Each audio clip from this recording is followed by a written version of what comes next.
¿Ha asistido alguna vez a alguna reunión espiritual, alguna reunión de la iglesia, donde alguien pregunta, si Jesús viniera esta noche, ¿estaría listo para encontrarse con Él?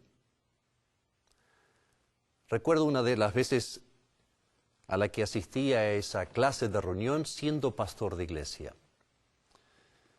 Me incomodaba el hecho de que muchos hermanos veían a ver si es que yo levantaba la mano confirmando que iba a estar listo para ese momento o no, pensando al final yo también quisiera tener un poco de libertad de pensamiento.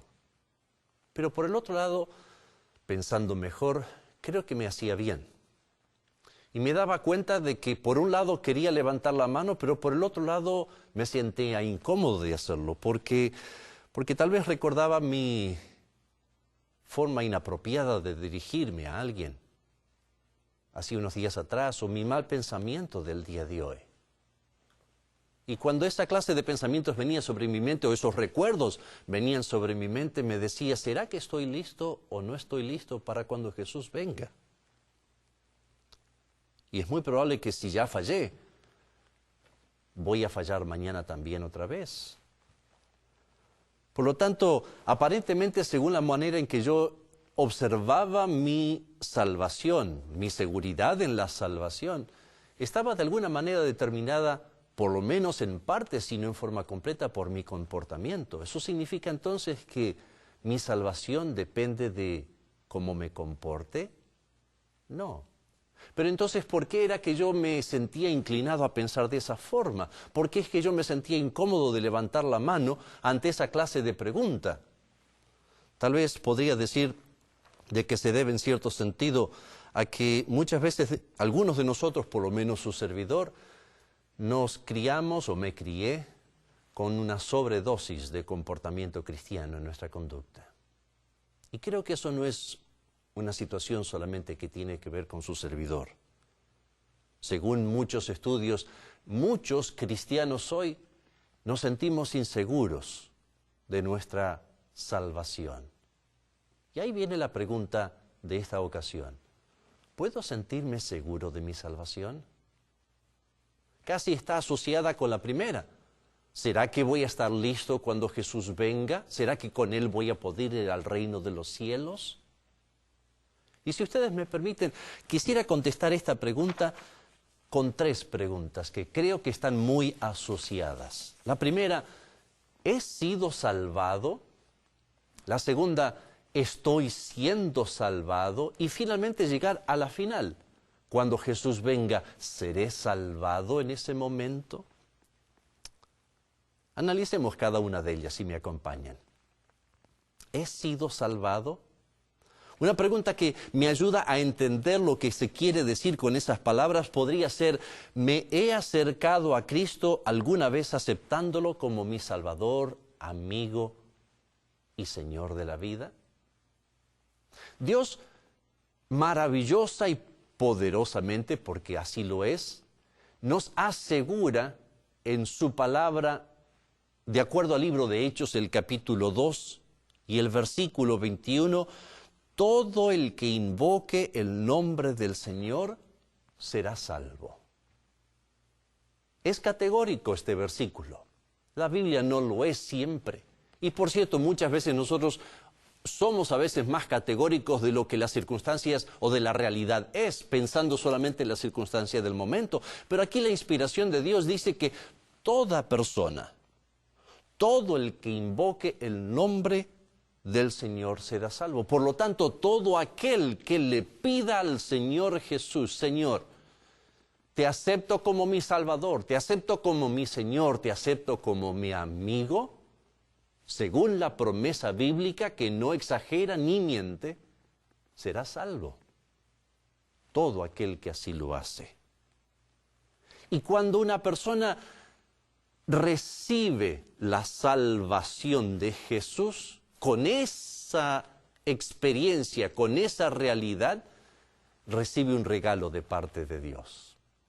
Ese regalo lo encontramos registrados en las palabras del apóstol San Pablo, en el libro de Romanos, el capítulo 5 y el versículo 1.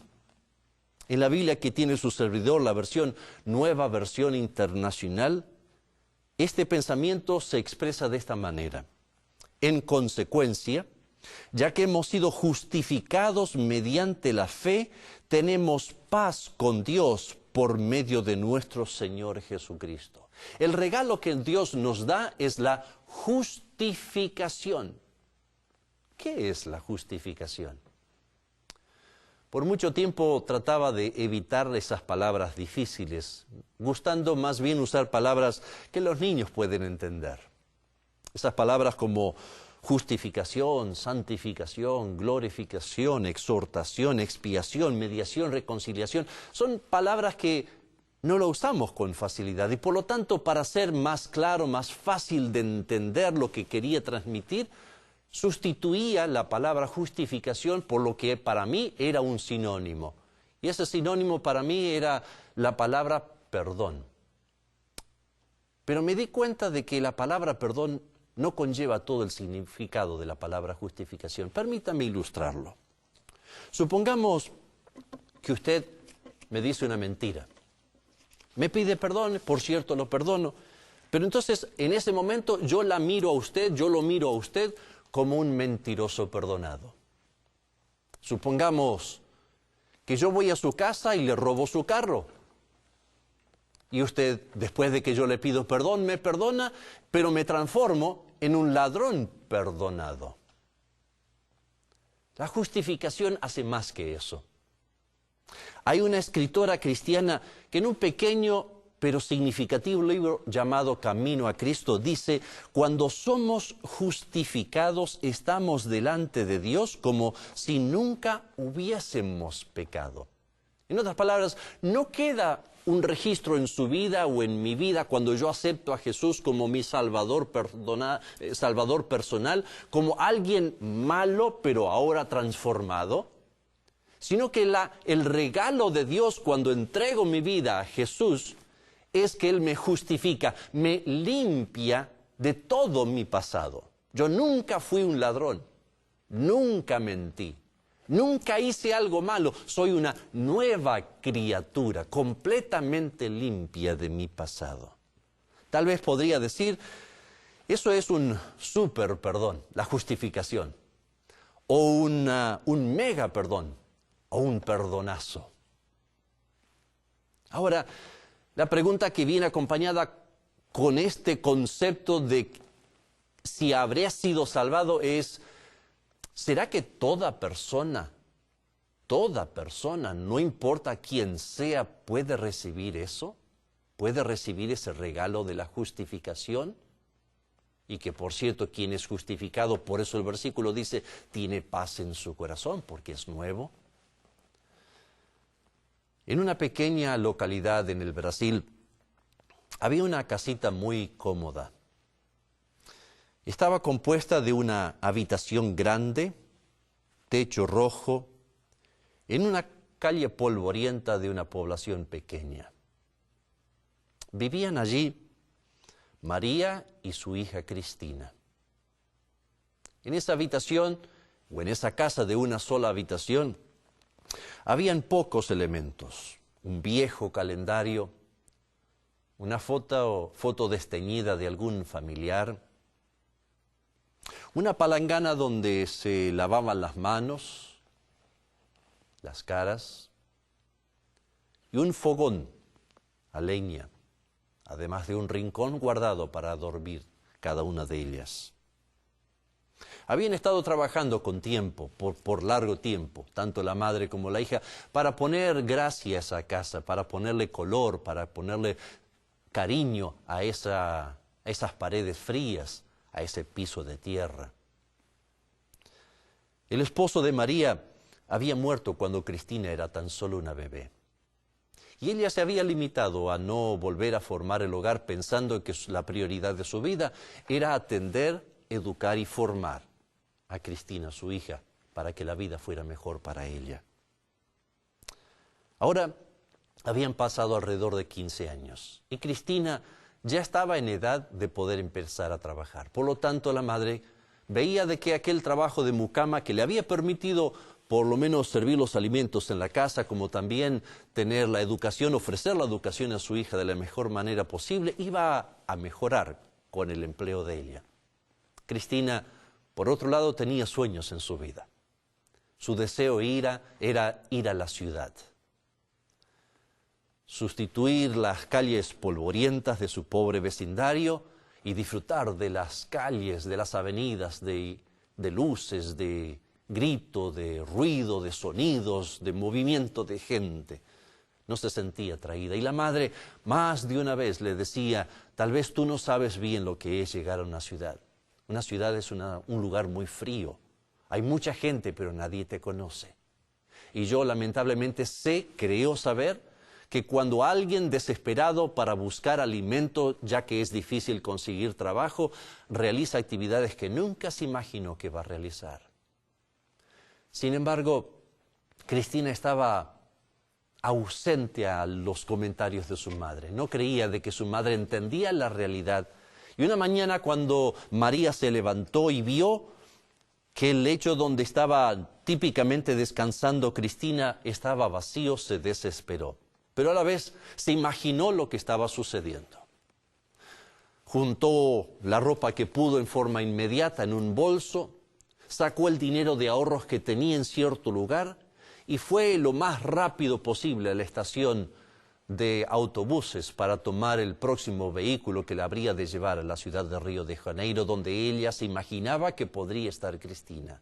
Y en el camino hacia la estación, hacia la terminal, se paró en uno de esos lugares donde uno se saca las fotos y sacó tantas fotos como pudo, como creyó que eran necesarias. Se subió al vehículo, se subió al camión, se subió al autobús y emprendió su viaje. Mientras iba viajando, se puso a escribir en la parte de atrás de las fotos un pequeño pensamiento en cada una de ellas. Cuando llegó, comenzó su búsqueda de un lugar a otro. Hoteles, clubes nocturnos, cualquier lugar de esa clase de reputación iba. Sin embargo, los días fueron pasando, su dinero empezó a disminuir hasta que finalmente terminó, igualmente sus fotos. Y con tristeza, con lágrimas en sus ojos, subió nuevamente al autobús de regreso sin haber encontrado a su hija. Cristina, habían pasado algunas semanas de este momento cuando ella estaba descendiendo las escaleras del hotel donde se estaba alojando. Su cara tostada, que había sido atracción para los jovencitos de su edad allí en la localidad donde vivía, se le había arrugada y cansada. Sus ojos brillantes que hacían sentir a cada varón un rey alrededor de ella y se sentían atraídos y cómodos juntos con ella, ahora estaban entristecidos, le faltaba el brillo que acostumbraba ver. Comenzó a descender las escaleras en ese hotel. Y mientras estaba terminando los últimos escalones, levantó su vista y del otro lado del pasillo vio en la cartelera una foto que reconoció en forma inmediata. Era la foto de su madre. Miró al costado para ver si algo estaba sucediendo, si alguien le decía algo. Se dio cuenta de que no había ninguna clase de movimiento, así que fue lo más rápido que pudo a tomar esa foto porque traía tan gratos recuerdos a su vida. Y después de unos momentos de disfrutar, confirmar que era su madre, se dio cuenta de que había un mensaje en la parte de atrás. Y en esa parte de atrás estaba el siguiente mensaje de su madre hacia ella, Cristina. Sea lo que fuere que hayas hecho, sea lo que fuere aquello en lo que te hayas convertido, no importa, todavía te amo. Por favor, vuelve a casa. Dios, mirando este mundo como se encuentra, viendo la pobreza, la miseria, el dolor, el sufrimiento que sus hijos viven, yo creo que debe tener un mensaje semejante en su foto, en la parte de atrás de su foto. Y me imagino que en esa foto imaginaria, por supuesto, como la palabra que acabo de mencionar anteriormente, debe decir algo semejante a lo que esa madre le decía a su hija. Permítame imaginarle a usted lo que tal vez Dios nos está diciendo. Sea lo que fuere que hayas hecho, o aquello en que te hayas convertido, no importa. importa. Así es, no importa. Todavía te amo, te seguiré amando. Por favor, vuelve a casa. ¿Sí? Toda persona, tal como la palabra de Dios dice, todo aquel que invocare su nombre, el nombre de Jesucristo, será salvo. Todo aquel que lo invoque, no importa la clase de vida que tú estés viviendo o yo haya vivido, no importa la clase de vida que mi hijo esté viviendo, en el momento que él, en el momento que usted, en el momento que yo le decimos, Señor, aquí estoy, vacío, hueco, lastimado, dolorido. Te acepto como mi Salvador, necesito que tú seas mi Salvador. Te acepto como mi Señor, entrego mi vida para que hagas de ella lo que tú sabes hacer bien. Y quiero que seas mi amigo, mi mejor amigo. En ese momento, Dios le da el regalo de la justificación, limpio, por completo. La primera pregunta la hemos cubierto. ¿He sido salvado? Si yo le entregué mi vida a Jesús en algún momento de mi historia, en algún momento de mi trayectoria en esta tierra, he recibido la salvación en Jesús. Pero aquí viene entonces la segunda pregunta. ¿Estoy siendo salvado? Esta pregunta trae aparejada otra pregunta importante para explicar esta. ¿Sé lo que significa continuar cerca de Cristo? ¿Continuar aceptándolo como Salvador, amigo y Señor? No es que una vez salvos, siempre salvos, porque cada uno de nosotros puede detener esa relación y encontrarse nuevamente con el Señor Jesús o suspender esa relación.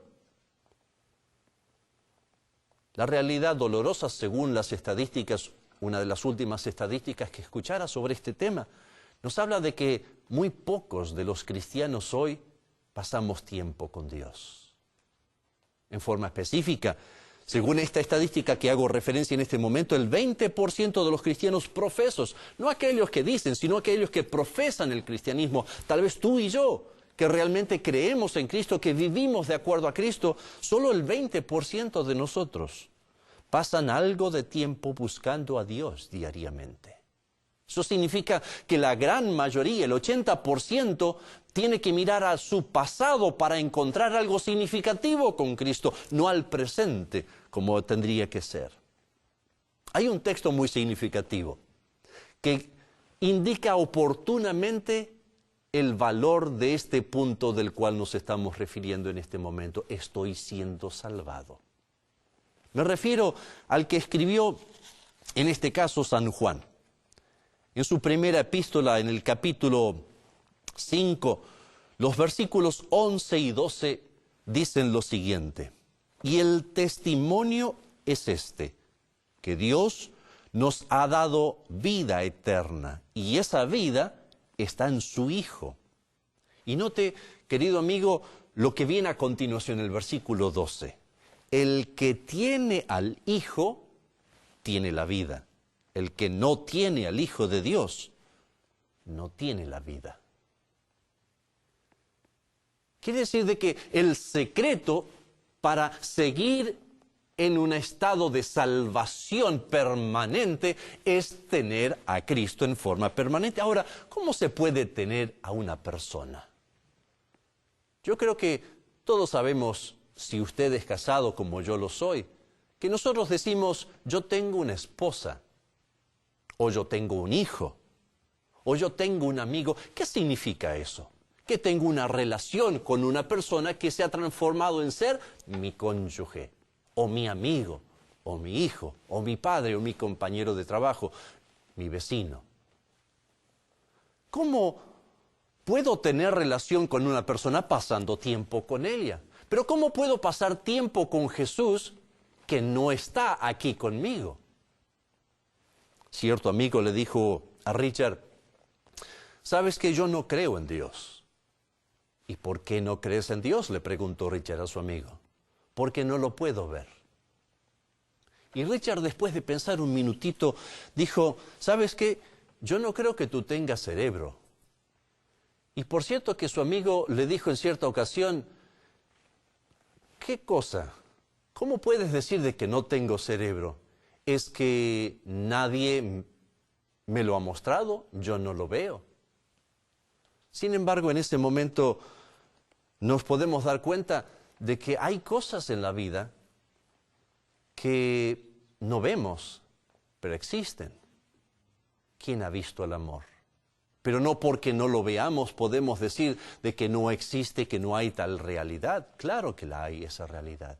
De la misma manera, no sabemos dónde está Dios, no sabemos quién es Dios, porque nadie de nosotros lo ha visto, pero las evidencias, así como del amor, es clara de que Él existe. Tu vida, si no fuera por Él, no estaría donde está. Ni siquiera tu existencia estaría donde está. La presencia de Dios. Ahora, aunque no lo vemos, podemos tener relación con alguien. Pero ¿cómo se puede tener relación con alguien que no vemos? Que sí sabemos que existe, tal como es el análisis de la ilustración que acabo de mencionar.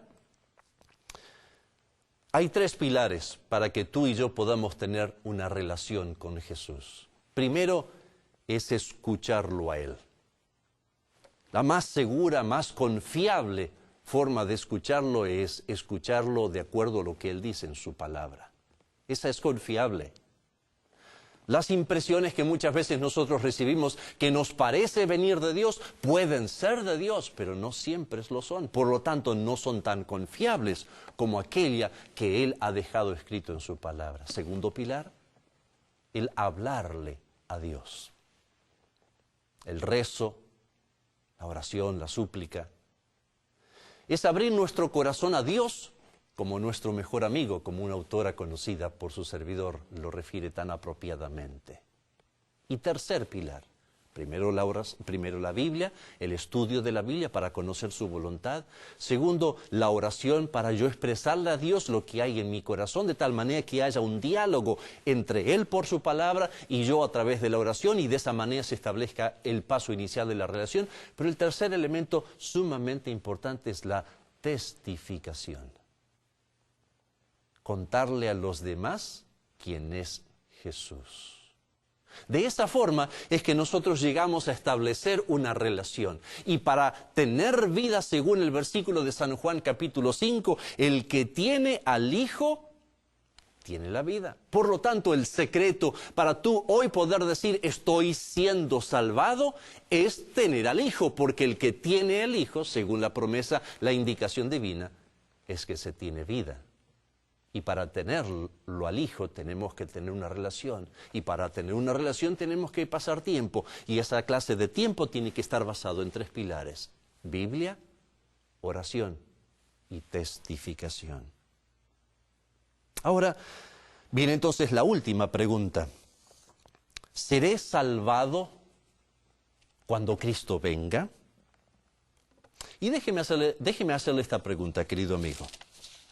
Si yo he respondido positivamente de que un día entregué mi vida a Jesús como mi Salvador, mi Señor y mi amigo, si yo puedo responder positivamente de que sigo teniendo al Hijo diariamente a través de mi relación con Él, pasando tiempo por medio de la Biblia, por medio de la oración, por medio de la testificación, contándole a mis amigos, a mis conocidos, quién es Jesús para que ellos también se puedan enamorar como yo estoy siendo enamorado cada día de Él, ¿qué importancia tendrá la última pregunta? Porque si yo fui y estoy siendo salvado porque tengo esa relación con el Hijo que tiene la vida, cuando Él venga, no tengo ni siquiera que preguntarme si voy a estar listo, porque voy a estar listo, ya que estoy diaria y constantemente en comunión con Él. Hay un versículo más que maravillosamente nos ilustra este punto.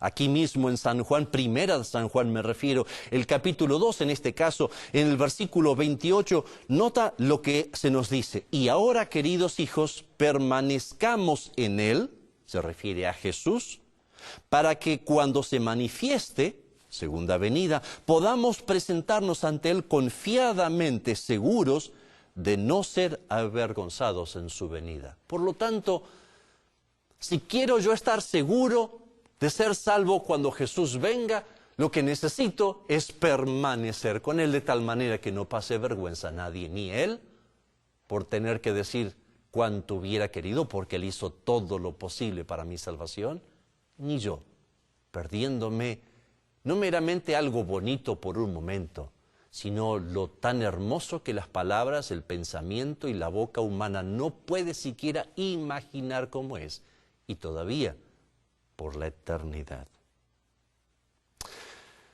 Alguien tal vez podría decir, bueno, pastor, antes me acuerdo cuando escuchaba esa clase de mensajes del comportamiento, que nuestra salvación dependía del comportamiento, que la lista era deberes. No puedo hacer esto, no tengo que tocar aquello, no tengo que probar aquello, no hagas aquello. Ahora al final lo que está sucediendo es que hay un cambio de dirección, pero al final hay cosas que hacer. Ahora en lugar de hacer esto o dejar de hacer aquello, usted nos está diciendo lo que hay que hacer es reemplazarlo por la Biblia, por la oración, por la testificación. Al final mejor me quedo con lo que era antes, porque ya por lo menos lo sabía. Ahora hay que agregar más cosas todavía. Mi respuesta es no. Hay una marcada diferencia entre la interpretación o la manera de entender el valor de la vida cristiana para estar listo cuando Él venga por segunda vez, dependiendo de mi comportamiento, a depender de mi relación con Jesús. Si ustedes me permiten, lo diría que la diferencia es entre misión posible y misión imposible. Supongamos que Cristo llegara en este momento delante de usted y le dijera, yo quiero que tú me hagas una promesa, que a partir de ahora nunca más peques. ¿Cuál sería su respuesta? Igual que la mía, imposible, misión imposible. Pero si Jesús viniera y te dijera, yo quiero que hagamos un trato entre nosotros, yo quiero que pasemos tiempo para conocernos entre nosotros, de tal manera que podamos disfrutar del uno para con el otro. ¿Es eso posible? Claro que sí. Misión posible. ¿Quieres tener seguridad de tu salvación? Acepta a Jesús. Vive hoy y todos los días con Él. Y cuando Él venga, juntos podremos encontrarnos con Él.